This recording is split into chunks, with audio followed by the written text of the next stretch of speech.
Welcome to News Today with Universal Parks News Today. I'm Tom Corliss. Here now the news for September 1st, 2021. We're almost at Horror Nights, everybody, but shockingly, there's all Horror Night stories today. Let's get started. The sounds of chainsaws and screams fill the air once again at Universal Studios Florida. Team members were the first to experience Halloween Horror Nights 30 during their preview night on August 31st. And we now have a look at what to expect when the event officially kicks off on this Friday, September 3rd. We started off the night in lights, camera, action, Eddie's Revenge, where scare actors fill the streets, including several characters on stilts. Small stages are set up around the park with a variety of creepy characters from the past. We got to take a look at the facades of some of the houses. The Jacked Donut Slider and Nell's Tea Party sandwiches are just a few of the many different foods guests can enjoy during the event, one of the first we tried. We also have confirmed that pizza fries will be available once more at the Kid Zone Pizza Company. Oh boy. Ghoul Juice is served in a souvenir cup, and it is a must. The Mango Rum Punch is delicious, and the souvenir cup gets you discounts on refills, as always. Halloween Horror Nights again opens on September 3rd. We'll be back in full force on Friday. Be sure to tune in. We're going to have live coverage all Friday night. We're doing an RIP tour, and we're going to blow through the houses, give you reviews, all the coverage you need starting this weekend. So make sure you're glued to the site because we won't have another news show, obviously, until next week. Due to continually rising rates of COVID-19 in the Central Florida area, Universal has made the decision to take protective measures for Horror Nights in 2021. Like last year, vinyl dividers are in place in what Universal calls key locations of their haunted houses to allow for safer guest interactions with scare actors. Scare actors and team members will be required to wear masks as well, although many of the scare actors will already be masked up due to their costuming. Although guests are encouraged to wear masks while going through the many haunts at this year's event, Universal is not requiring guests to wear masks indoors, which is in line with the current COVID policies for Universal Orlando Resort. At the time we posted the story, it was not known if Universal would be staggering parties in the houses again like they did during the couple houses that opened outside the event last year. We can confirm at this point they are not, so it will be normal spacing just as it used to be at Horror Nights past. According to a post on the Universal Orlando Annual Pass Holder Facebook page, a scooter caught fire the other night at Universal Citywalk Orlando. A photo shared with the group by Danielle Sifrit showed flames near a moving walkway. Emergency personnel cleared the area as the flames continued to rise. We received more information on the incident from the man who actually was on the ECV. He reached out to us, quote, "It just stopped and caught fire," he said. It went up in a minute, thanks to another park goer who said, "Sir, I think you are on fire, or else I would not have known. My wife was on the moving sidewalk and passed me, and by the time she got to the chair, it was fully engulfed." The man went on to thank Universal Orlando Security and everyone involved in handling the situation. But again, no one was hurt. I don't know, at least we can laugh about it, right? No one was hurt. And the fact that someone just walked by and said, "Sir, I think you are on fire," is it's one of my favorite stories we've ever covered. Oh, man. I didn't know those could go up in flames. I had no idea. That's something to keep in mind. Keep an eye out on your scooters, folks. Universal Studios Florida has now released the full and final map for Halloween Horror Nights 30. The map includes all the haunted houses, scare zone shows, rides, shops, and dining locations that'll be open during the event. You can also check out the full list of houses and scare zones on our website. 2 food trucks have opened early at Horror Nights. One is serving up delicious chicken sandwiches. The other has brought back the arepas we tried at Mardi Gras earlier this year. This food truck is in the San Francisco area of Universal Studios Florida. A chicken arepa was available at Mardi Gras but is missing now. In addition to the arepas, there are standard beverages. The dish consists of a cornmeal cake filled with slow-roasted pulled pork, cotija cheese, mayo ketchup, and cilantro. Now that the Halloween Horror Nights 30 tribute store is open, it's time to try all the scary snacks available inside. We started off with the Knife Trifle Cake.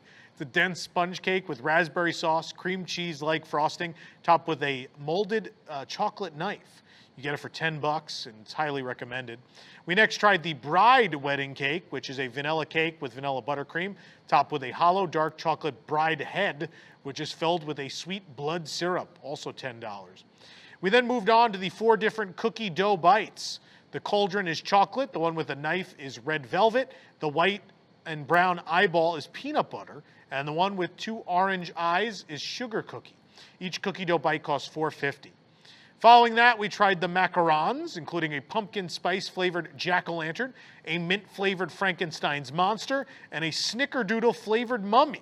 Each is $5. After that, it was the chocolate whoopie pie. It's filled with a cream cheese frosting and thick strawberry filling. Treat will run you $4.50. After that, the Jack and Chance cake jars.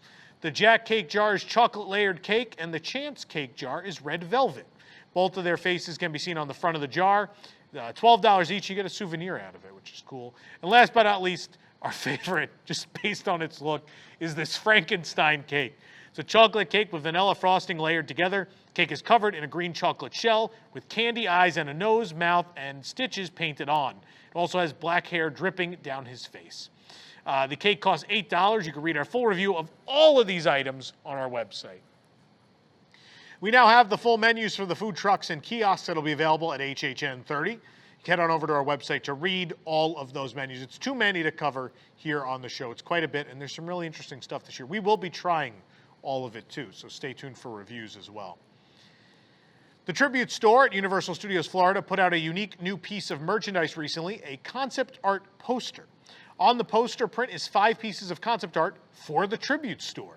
The background of the poster looks like vintage brown paper with a bit of blood splatter. At the top center is a concept model for the Tribute Store's haunted house facade. A sketch shows another version of the facade alongside a staircase, and another rendering shows how some of the merchandise displays were designed. There's also a 3D concept model that shows the barn entrance that is inside the store. You can get the poster art for $18, fittingly in the Tribute Store.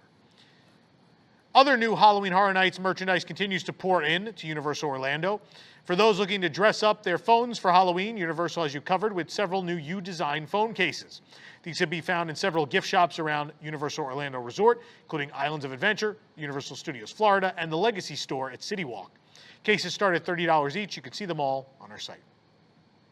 2 new kits have been added to the Metal Earth 3D kits available at Universal in Orlando. The first kit features E.T. the extraterrestrial riding in a bicycle basket, while the second is modeled after the Studio Tour tram from Hollywood. The E.T. kit retails for $25, and the Studio tram is $35. These new kits are exclusive to Universal Parks and are available for purchase at the new Universal Studios store in Citywalk. There are 2 new adorable Hello Kitty plush available in the Hello Kitty store at USF. These Hello Kitty plush are dressed in the iconic outfits of E.T. and Marty McFly from Back to the Future. Though Hello Kitty is dressed up for Halloween, she still has her red bow next to her left ear. Her red hoodie is emblazoned on the E.T. logo. Hello Kitty is wearing Marty's red shirt, denim jacket, and orange vest in the Back to the Future plush. She has his black sunglasses perched on her head. She's even wearing a watch so she can keep track of her time traveling. Each plush retails for $25. I had to get Kitty McFly. Kitty McFly was too cool. Too cool. At long last, we finally learned that Universal Beijing Resort, the latest addition in the Universal Parks and Resorts family, will hold its grand opening on September 20th. Universal's Beijing Outpost will become the 5th Universal Resort and 6th park overall worldwide, and Universal Studios Beijing is reportedly the largest of any Universal theme park. The resort released an official statement via their website, quote, Universal Beijing Resort announced its official grand opening will be on September 20th. With the grand opening, Universal Studios Beijing theme park, 2 resort hotels, and Universal Citywalk Beijing will be open to guests officially. After the opening, guests will enter Universal Studios Beijing theme park with ticket, while Universal Citywalk Beijing is accessible without an admission ticket, but capacity will be monitored and controlled in accordance with the pandemic prevention requirement. The Universal Beijing Resort opening will include the Universal Studios Beijing theme park, Universal Citywalk Beijing, and again, 2 extraordinary hotels, the Universal Studios Grand Hotel and the NUO Resort Hotel. Guests can enjoy blockbuster fun with immersive experiences in the largest Universal Studios at its opening, exploring 37 rides and attractions in the 7 immersive themed lands in the park, as well as 24 shows and performances in the resort all day long. New lands in the park include a dedicated Minion Land, an expansion of Minion Park already seen in Japan, as well as an indoor Kung Fu Panda area. Transformers Metro Base was also created especially for Universal Studios Beijing, including a reskin clone of the Incredible Hulk from Universal's Islands of Adventure. By far, one of the biggest highlights of the new park, however, is the Jurassic World Adventure, which features a chase with a fully practical Indominus Rex animatronic. If you haven't looked up this video, you have to. It's really amazing. Trial operations commence September 1st and run through the day before the grand opening on the 19th. Further information, including ticket and hotel room prices, have yet to been put up to the public, so stay tuned for the latest. We will be covering the opening at length. For more information on these stories and more, head on over to universalparksnewstoday.com. If you're enjoying the show, be sure to like this video, subscribe to Universal Parks News Today here on YouTube for more content, and click the bell for notifications.